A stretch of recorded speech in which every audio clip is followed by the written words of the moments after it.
컴패스가 최근에 아주 좋은 실적을 냈는데요. 근데 사실 기업들이 준비해온 발표 자료만으로는 그 속내를 다 알 수가 없잖아요. 진짜 전략은 오히려 애널리스트들의 날카로운 질문이 오고 가는 바로 그 질의응답 시간에 드러나게 마련입니다.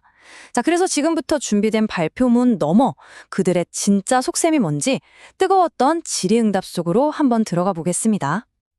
이 질의응답 시간의 분위기를 한 방에 결정한 게 바로 이 한마디였습니다.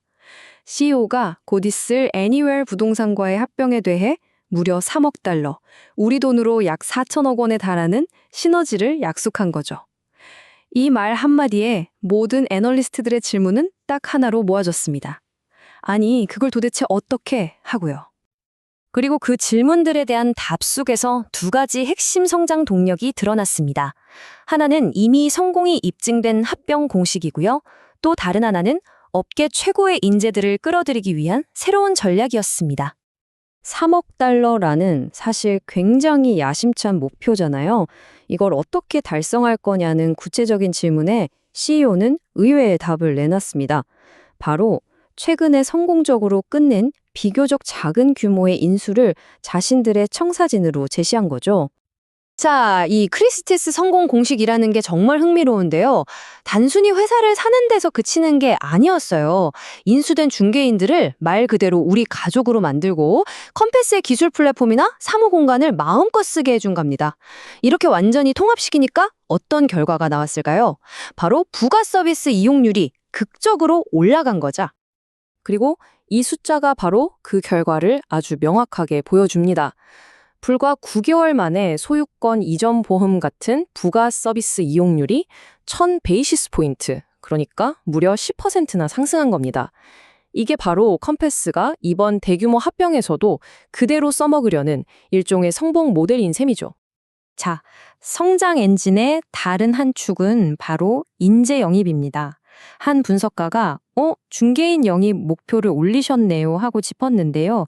그 이유에 대한 답변 속에서 컴패스가 지금 부동산 시장의 판을 어떻게 읽고 있는지 그들의 큰 그림을 엿볼 수 있었습니다.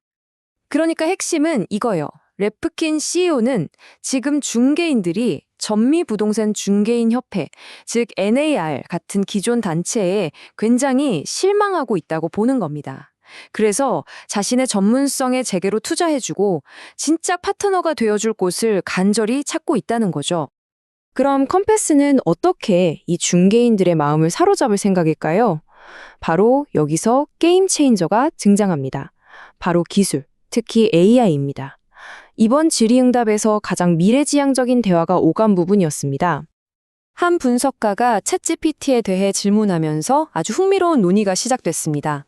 고객을 찾는 전통적인 방식, 즉 포털 사이트와 AI라는 새로운 방식 사이에 정면 대결 구도가 만들어진 거죠. 이 둘의 핵심적인 차이는 바로 이겁니다. 기존 포털은 사실상 광고판이잖아요. 돈을 많이 내는 중개인에게 고객을 연결해주는 구조죠.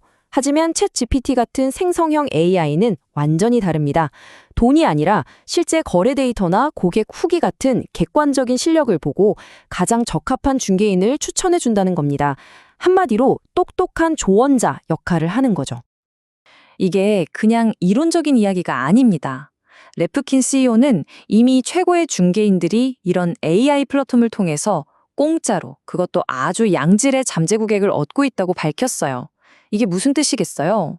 숙련된 전문가들이 많은 컴패스에게는 이건 정말 엄청난 기회가 될 수 있다는 거죠.